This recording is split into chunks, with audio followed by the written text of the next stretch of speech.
তার জন্য হ্যাঁ, মৌলবাদীদের তো দাবাতেই হবে। আর মৌলবাদীদের তো তারা মিলিটেন্টস, তাদেরকে তো জোর দিয়ে ফোর্স দিয়ে থামাতে হয়। আর সেটার জন্য আমার মার হয়ে গেল দোষ। এই নির্বাচনের আগে, গত নির্বাচনে যারা, এর আগের নির্বাচনে যারা অগ্নিসংঘর্ষ চালিয়েছিল, ট্রেনে বাসে কয়েক হাজার মানুষ নিহত, কয়েক শত মানুষ জ্বালিয়ে পুড়ে মানে মেরে ফেলা হয়েছে। তো তার জন্য এই নির্বাচনের আগে তাদেরকে গ্রেফতার করা হয়েছিল, আর সেটাকে বলা হচ্ছে গণগ্রেফতার।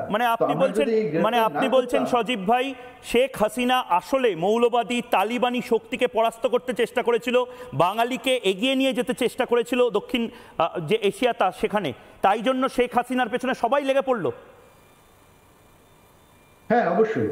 কারণ এই বিএনপি তো জামাতের সাথে একজোটে, তারা তো চায় না যে জামাতকে দাবিয়ে রাখা হোক, এই মৌলবাদীদেরকে দাবিয়ে রাখা হোক। আপনাদের দলের সদস্যদের কি অবস্থা? অনেককে আমি দেখছি যে গ্রেপ্তার করা হচ্ছে। আমি নিজে দেখলাম আওয়ামী লীগের নেতারা কি ত্রস্ত, ভয়ে আছেন তারা। অনেককে টাঙিয়ে রাখা হয়েছে পুলিশকে। সজীব ভাই, আমি জানি না আপনি ছবি দেখেছেন কিনা, টাঙিয়ে রাখা হয়েছে পুলিশদেরকে। হ্যাঁ হ্যাঁ, আমি দেখেছি। এটা কি চলছে? এটা তো আমরা সিরিয়া লিবিয়াতে দেখেছি।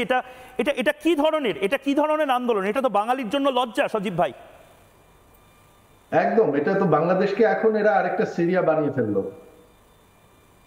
তো শেখ হাসিনা কি দুর্বল হয়ে পড়লেন? শেখ হাসিনা এটা আবার ফিরে আসার চেষ্টা করতে পারেন না? বাঙালিকে যে যাদের বলছেন শেখ হাসিনা, দেখেন তিনি তিনবার, আমার পরিবার এটা তিনবার করেছে।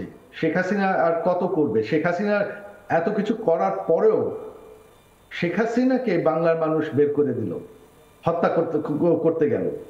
তো আমরা চাই না এখন আর